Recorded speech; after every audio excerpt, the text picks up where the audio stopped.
నమస్కారం అండి. మీ శ్రీనివాస్ మీ ముందుకి మళ్ళీ వచ్చేసాడు ఇంకొక వీడియోతోనే. మొదటగా ఒక చిన్న పాటతో స్టార్ట్ చేద్దాం. కృషి ఉంటే మనుషులు ఋషులవుతారు, మహాపురుషులవుతారు అని పాట విన్నాం కదండి. అంటే కృషితో నాస్తి దుర్భిక్షం అంటారు. కృషి ఉంటే మనిషి ఎక్కడికన్నా ఎంతకన్నా ఎదగలండి. దాంట్లో భాగంగానే ఈరోజు మనం ఒక గొప్ప వ్యక్తి గురించి తెలుసుకుందాం. ఆయన ఎవరో కాదు, మన మాజీ రాష్ట్రపతి ఏపీజే అబ్దుల్ కలాం గారి గురించి. అబ్దుల్ కలాం గారు మనకందరికీ తెలుసండి. తెలిసిన విషయాలే నేను మళ్ళీ చెప్పాలనుకుంటున్నాను. రామేశ్వరంలో ఒక నిరుపేద పడవ యజమాని కుటుంబంలో పుట్టాడు ఆయన. ఒక నిరుపేద కుటుంబంలో పెట్టి ఎంతో ఆర్థిక ఇబ్బందులను ఎదుర్కొని ఆయన ఉన్నత చదువులు చదివారు. మెడ్రాస్ ఇన్స్టిట్యూట్ ఆఫ్ టెక్నాలజీలో ఏరోస్పేస్ ఇంజనీరింగ్ చేశారండి. ఆయన జీవితంలో ఆయన ఎయిర్ ఫోర్స్లో జాయిన్ అవ్వదనుకున్నారు, కానీ అక్కడ విఫలమయ్యారు. కానీ ఆయన ఎప్పుడూ ఆ వైఫల్యాన్ని ఆయన తీసుకోలేదు. ఆయన ఛాలెంజ్గా తీసుకొని ఏరోస్పేస్ ఇంజనీరింగ్లో చేరి దాంట్లో అత్యుత్తమంగా తీర్ణుడై మనకందరికీ తెలుసు ఆయన ఏం చేశారు.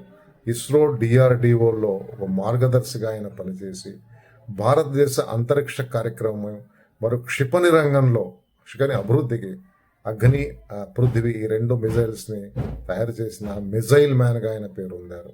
అంతేకాకుండా భారతదేశానికి అత్యుత్తమమైన పదవి రాష్ట్రపతి పదవి ఆయన్ని వరించింది. 2002 నుంచి 2007 వరకు అబ్దుల్ కలాం గారు భారతదేశ రాష్ట్రపతిగా పనిచేశారు కదండి.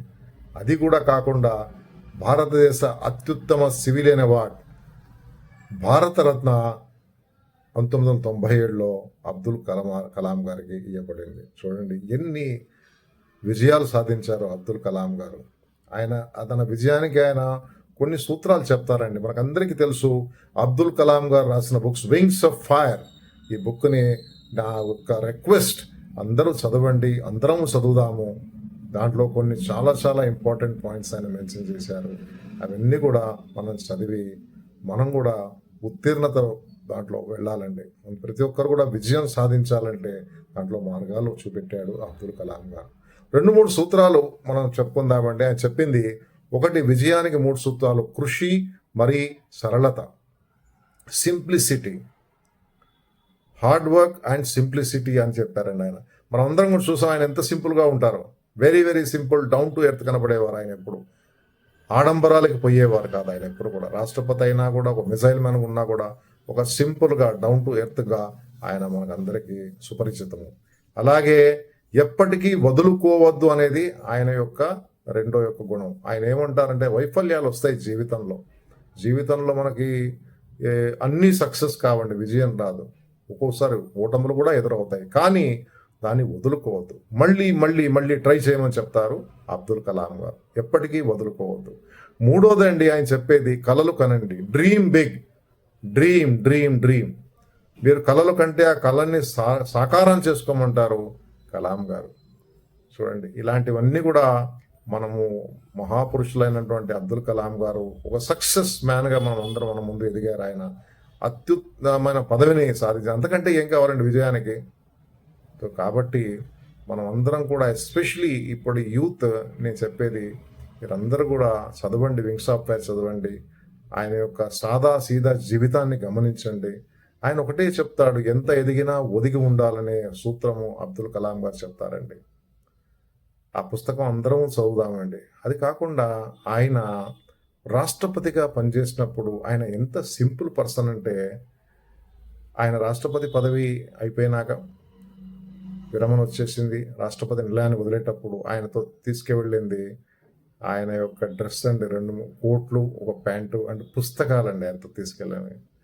అంతేనండి, ఆయన రాష్ట్రపతి భవన్కి తీసుకెళ్ళాడు. ఒకటి. రెండోది, ఒకసారి ఆయన బంధువులందరూ కూడా ఢిల్లీకి వచ్చారు చూడడానికి.